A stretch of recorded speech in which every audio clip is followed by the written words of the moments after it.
AKDT. Quand vous entendez ces 4 lettres, quel est l'impact de celles-ci sur votre esprit? Que ressentez-vous?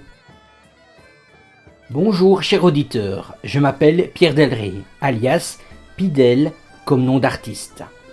Dans ce podcast, composé de 2 épisodes, vous apprendrez comment l'Académie d'été est née, mais aussi vous découvrirez les coulisses de cette belle institution. Dans ce premier épisode, M. Lambrex vous présente l'origine de l'Académie d'été. Ensuite, il vous témoignera son ressenti après 60 ans d'existence de cette magnifique institution devenue fondation d'utilité publique. Nous terminerons par le témoignage du directeur du conseil d'administration de l'Académie d'été. Avec ses propres mots, il essaye de définir cette belle institution.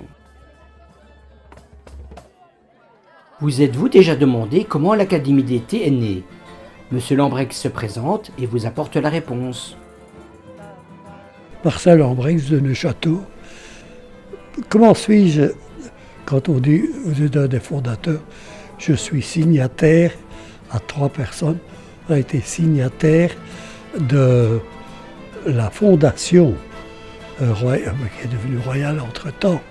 Parce que les fondateurs, c'est une collègue à moi qui s'appelait Yvette Schneider, qui avait chaque année, qui organisait des stages de danse. Elle avait une école de danse d'ailleurs. Il s'appelait Rémi Cornerotte, qui était un collègue, un prêtre, un collègue à Saint-Michel, et en même temps curé à Martilly. Et là, il avait développé essentiellement des stages, disons, de fabrication ou d'utilisation de tressage d'osier, etc. Et je cite ça parce que je pense à ça. Il y en avait bien d'autres. Et puis, il y avait les stages de l'abbé Karl de Nees à Saint-Hubert, qui lui avait la partie musicale. Et les uns comme les autres trouvaient que c'était bien, mais après eux, ce serait fini. Que d'autre part, du côté finance, il fallait une institution plus puissante. Ils en ont parlé à gauche et à droite, notamment à moi. Je suis allé voir le monde politique et je suis arrivé à rassembler les 3 têtes de politique de la province de l'époque, à savoir M. Nothomb, M. Olivier Bastogne et M. de Worm à Virton. Et alors, qui ont été enthousiastes pour créer d'abord une ASBL provinciale. C'est-à-dire que l'intention n'était pas une ASBL provinciale avec M. de Worm et avec son directeur d'administration, M. Parrière. On a créé une ASBL d'abord, la ASBL Académie d'été. Et puis alors, avec les 3 hommes, il fallait pérenniser cela.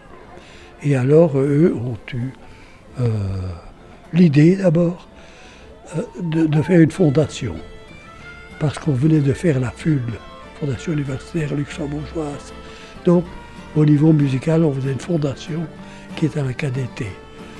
Et donc, dès ce moment-là, reconnue comme fondation par le ministère de l'enseignement à l'époque, et puis de la culture, eh bien, on était assuré d'avoir une dotation. Et à partir de là, Petit Poisson est devenu grand. Et maintenant, il nage très bien. Pas dans l'aisance. Chaque année, c'est un combat. Entre parenthèses, je dis, je ne suis plus administrateur. J'ai donné ma démission comme administrateur, l'âge étant là, et la santé ne le permettant plus. Mais enfin, ça continue, je suis quand même un peu de loin. Et voilà comment est né, et a progressé, et est devenu, est arrivée la fondation qui est maintenant pérenne. Comment trouvez-vous l'Académie d'été actuellement depuis 60 ans? L'Académie s'adapte très bien. Elle a bien évolué et j'espère que ça continuera d'évoluer comme ça. Ça prouve que ça répond à un besoin. C'est-à-dire qu'il y a des académies traditionnelles qui donnent un enseignement suivi. Ici, c'est un petit peu de l'expérimentation. C'est-à-dire que la plupart des stagiaires sont des bons connaisseurs de la matière et les professeurs en profitent un petit peu pour faire des tentatives ou des essais de nouvelles pédagogies ou bien d'assembler des disciplines différentes.